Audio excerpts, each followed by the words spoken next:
Assalamualaikum warahmatullahi wabarakatuh. Welcome to Banu வீட்டு kitchen. Video ஃபுல்லாக பாருங்கள். நம்ம சேனலை சப்ஸ்கிரைப் செய்யுங்க, ஃப்ரெண்ட்ஸ் அண்ட் ரிலேட்டிவ்ஸ்க்கு ஷேர் பண்ணுங்கள். இன்றைக்கி நம்ம வீடியோவில் ஹோட்டல் ஸ்டைல் உருளைக்கிழங்கு மசாலா எப்படி செய்கிறதுன்னு பார்க்க போகிறோம். வாங்க வீடியோக்குள்ளே போகலாம். குக்கரில் எண்ணெய் சூடானதும் கடுகுளுந்த பருப்பு ஒரு ஸ்பூன், கடலைப்பருப்பு ஒரு ஸ்பூன் போட்டு நல்லா வதக்கிக்கிறலாம்.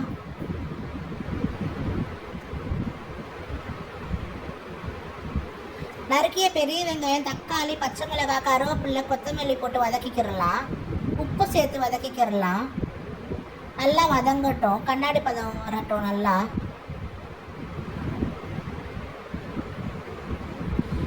நம்ம இந்த வெங்காயம் வதங்குற நேரத்துக்கு முன்னாடியே உருளைக்கிழங்கு வேக வச்சுருக்கோம்.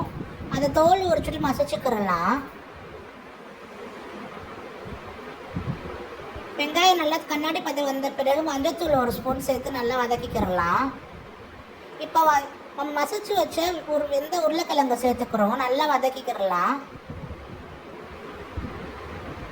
உருளைக்கிழங்கும் நம்ம வெங்காயம் வதக்கிற வெங்காயம், தக்காளி எல்லாம் சேர்ந்து நல்லா மசிஞ்சு ஒன்றா கலந்து வரட்டும்.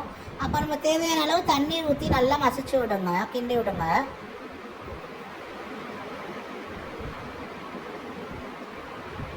எல்லாம் ஒன்றா மிக்ஸ் ஆகி நம்ம தண்ணிக்கு வத்தட்டும். அருமையான ஹோட்டல் ஸ்டைல் உருளைக்கிழங்கு மசாலா ரெடி. வாங்க பூரி சுடலாம்.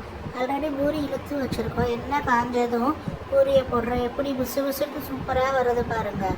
நம்ம செஞ்ச ஹோட்டல் ஸ்டைல் பூரி மசாலாவோட சுட சுட பூரி சுட்டு கொடுத்தாங்கன்னா எத்தனை வேண்டாலும் சாப்பிட்லாம். கணக்கே தெரியாது, அந்த அளவுக்கு சாப்பிட்லாம். சூப்பர் காம்பினேஷன், வேறு லெவல். சுட சுட பூரி, ஹோட்டல் ஸ்டைல் பூரி மசாலாஸ். அல்ஹம்துலில்லாஹ். நீங்களும் உங்கள் வீட்டில் ட்ரை பண்ணி பார்த்துட்டு எப்படி இருந்துச்சு நம்ம வீடியோவில் கமெண்ட் பண்ணுங்கள். சேனலை சப்ஸ்கிரைப் செய்யுங்க.